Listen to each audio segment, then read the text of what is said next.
Hello दोस्तों, मैं गुरु सहो सबको तहे दिल से प्रणाम करती हूँ। मेरी प्रणाम को स्वीकार कीजिए। मैं लीला गुरु बहन आप लोगों को प्रणाम करती हूँ, प्रणाम स्वीकार कीजिए। दोस्तों देखिए, ऐसे तो महादेव से मुझे बहुत कुछ मिला है जिसका वर्णन नहीं है, मैं वर्णन नहीं कर सकती हूँ। जितना गुरुदेव मुझे दिए हैं, मैं गुरु को कहती हूँ, हे गुरुदेव इसी तरह का आप सबको दीजिएगा। जितने मेरी गुरु भाई बहन है, जो भी यूट्यूब के माध्यम से आप लोग जुड़े हैं, उनको भी, जो मेरे साथ में रहती है गुरु बहन लोग, उनको भी मैं गुरु से यही कहती हूँ, गुरु जिस तरह का दया मुझ पे आप करते हैं, जिस तरह का कृपा मुझ पे आप करते हैं, फिर मेरे माध्यम से मैं भी किसी को बोलती हूँ उन पे करते हैं, इसी तरह का दया याचना आप मुझ पे करते रहे। और मैं लोगों के लिए मैं ही भाव रखती हूँ। दोस्तों तो मैं आप लोगों को एक अपनी अनुभूति बताने जा रही हूँ जो मेरे साथ हुई है। तो अनुभूति ये है कि मेरी सास है, मेरे पास में रहती है, जो निका की किडनी का प्रॉब्लम है, तो बीमार रहती है सब समय। तो उसी किडनी की वजह से पता नहीं क्या चीज़ से उनका पूरा माथा में जो है सो छोटा छोटा जो है सो ट्यूमर हो गया। तो बेचारी बहुत कष्ट में थी। तो डॉक्टर के लिए मेरी बहू को बोली कि एक डॉक्टर आप लोग देख लीजिए ताकि मैं उनसे दिखाऊं, दिखा करके जो है। तो ऐसे ही लावनी का एक डॉक्टर है जिनसे अपॉइंटमेंट लिया गया, और वो डॉक्टर जो है सो श्याम बाजार में बैठते हैं। तो मुझे वहाँ जाना था दोस्तों। अब देखिए गुरु मेरे साथ इतना ये कर रहे हैं, मतलब मैं आपको क्या बताऊं।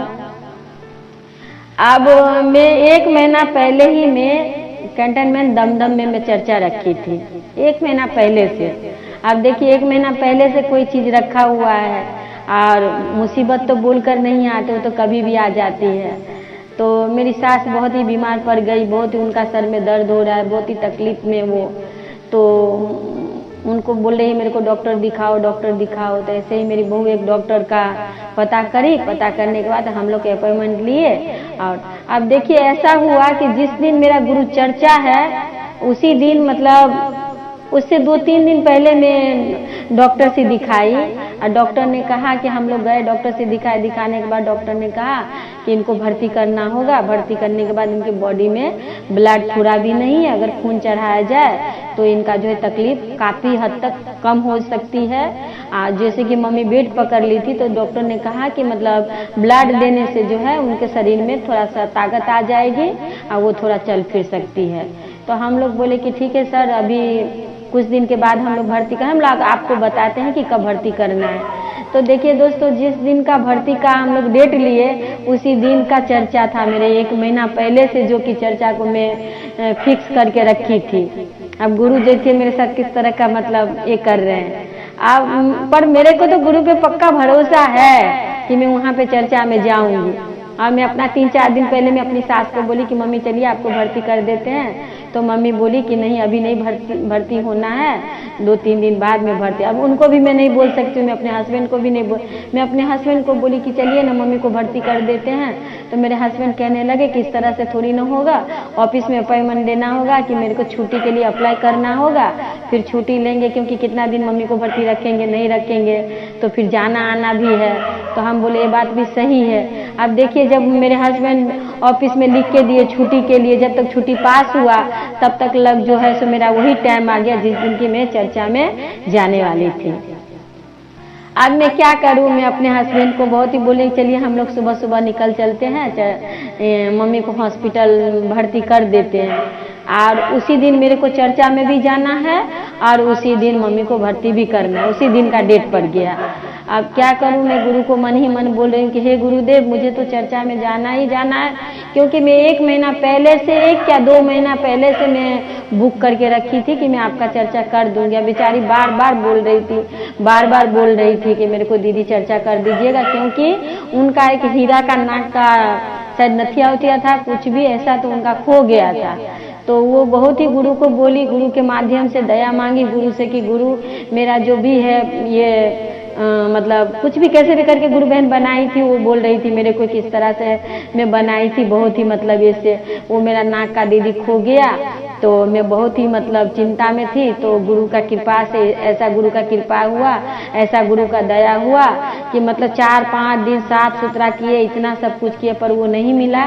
फिर एक दिन देखती हूँ बाथरूम के चौखट के पास वो नाक का पड़ा हुआ है। गुरु से दया मांगने के बाद मुझे भी फ़ोन की थी, मैं भी बोली थी कि चलिए तो वो उनका मिल गया तो बोली चर्चा कर दीजिए दीदी।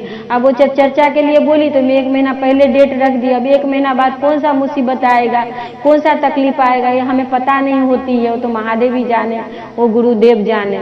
अब मेरी मम्मी को मैं बोली, मेरे हस्बैंड को कि चलिए मम्मी को जल्दी सुबह में ले जाके भर्ती कर देते ताकि मैं 2 बजे तक आ पाऊँ, क्योंकि मुझे यहाँ से दमदम जाना होगा। दमदम कैंटनमेंट माने बहुत दूर है वो, तो वहाँ जाना होगा, तो उसके लिए तो टाइम चाहिए।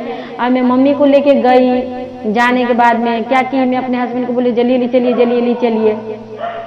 अब जल्दी करके हम लोग 9 बजे चले गए। अब 9 बजे गए तो वहाँ पर कैश काउंटर खुला नहीं है जहाँ के हम लोग पैसा जमा देंगे। अब कैश काउंटर नहीं खुलने के कारण हम लोग बैठे हैं तो 10 बज गया। बोला 10 बजे कैश काउंटर खुलेंगे, तो कैश काउंटर 10:30 बजे खुला। अब 10 बजे 10:30 बजे हम लोग पैसा जमा दिए। मैं बोले जो भी हो बाबा 10:30 बजे तक काम हो गया है। मम्मी को लेके गए ऊपर में 3 तल्ला में, मम्मी को भर्ती किए। भर्ती करके अब उनका जितना भी फॉर्मेलिटीज है वो सब पूरा करते 1:30 बज गया। वहीं पे 1:30 बज गया, पर मेरा मन में एक ही चीज चल रहा है कि हे गुरुदेव, मैं वहाँ पे चर्चा रखी हूँ, मैं झूठी हो जाऊंगी, गुरु बहन क्या बोलेगी। और वो सबको बोल चुकी थी, सबको आने के लिए इनवाइट की थी, तो मतलब कहीं ना कहीं मेरा नाम तो खराब हो जाएगा गुरु में। और मैं नहीं जाऊंगी तो मेरे कोई भी गुरु बहन वहाँ नहीं जा पाएगी। इस तरह का है। मैं गई, मैं सबको लेके जाऊंगी तो ठीक है, अगर मैं नहीं गई तो कितना भी इम्पोर्टेंट चर्चा है, कुछ भी है, वो लोग वहां तक नहीं पहुंच पाती है। इस तरह का है, आप आगे मैं पीछे, ऐसे जो भी। अब 1:30 बज गया। वहाँ पे 1:30 बजे मम्मी का जो भी दवाई है, उनका किडनी खराब है तो दवाई से बहुत ही समझाना पड़ता है। अब समझा के जब हम लोग नीचे बोले कि अब सब कुछ ठीक ठाक हो गया, नीचे आए तो बोले कि क्या वहाँ पे कैश काउंटर से कहते हैं कि ब्लड आप ला देंगे या फिर हम लोग ये करें।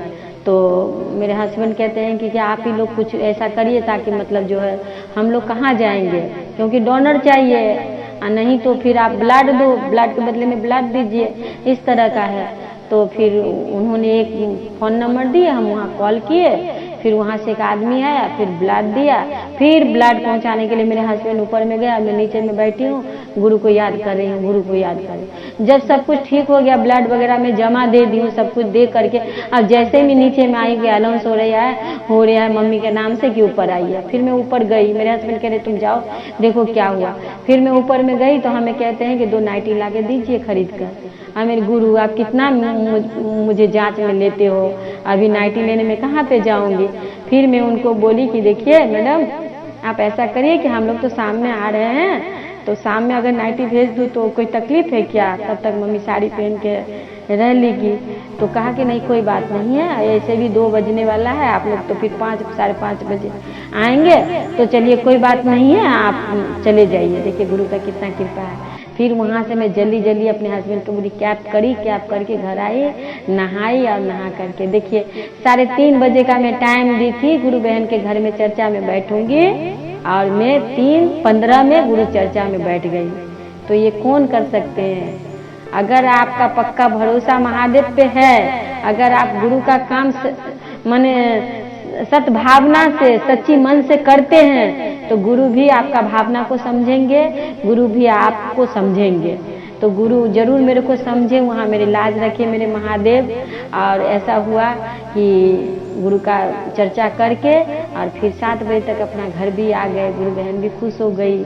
तो इसी तरह का अपने गुरुदेव से मैं एक ही विनती करती रहती हूँ दोस्तों कि गुरु, छोटे बड़े मुसीबत तो आते ही रहते हैं इंसान के जीवन में। जब हम मृत लोक में आए हैं तो छोटा बड़ा मुसीबत जो है सो हमारे जीवन में आते ही रहेंगे, उससे हमें घबराना नहीं है और मैं घबराती भी नहीं हूँ। और मैं गुरुदेव से एक ही चीज कहती हूँ कि हे गुरुदेव, छोटे बड़े जो भी मुसीबत है उसको मैं पार कर लूंगी, पर मैं जब कोई गड्ढा में गिर जाऊँ, जब मैं कोई बड़ी मुसीबत में आ जाऊँ, तो आप वहाँ पे हाथ पकड़ के बाहर निकाल देना बाबा। इतना कृपा जरूर मुझ पे करना महादेव कि जब भी मैं कोई तकलीफ में आऊँ, जब भी मैं कोई मुसीबत में आऊँ, तो वहाँ आप जो है सो खड़ा होइएगा और हाथ पकड़ के जो है हमें बाहर निकाल दीजिएगा। इसी तरह का दया याचना अपना छत्र छाया में हमेशा मुझे भी रखिएगा और मेरे जितनी गुरु भाई बहन हैं जो आपको अपना गुरु बनाए हैं, जो आपसे जुड़े हैं, वो जो भी मांगे उनका मन का मुराद आप जरूर पूरा कर दीजिएगा। इसी तरह का दया याचना, इसी तरह का भाव आप लोग भी रखें, गुरुदेव के ऊपर विश्वास रखें। मैं ये पक्का कहती हूँ कि मेरे गुरुदेव बहुत दयालु है और दया करते हैं और जरूर करेंगे, पर आपका भरोसा डगमगाना नहीं चाहिए। इसी के साथ मैं आप लोगों को गुरु समेत फिर से मैं तहे दिल से प्रणाम करती हूँ। मेरा प्रणाम को आप लोग स्वीकार कीजिए।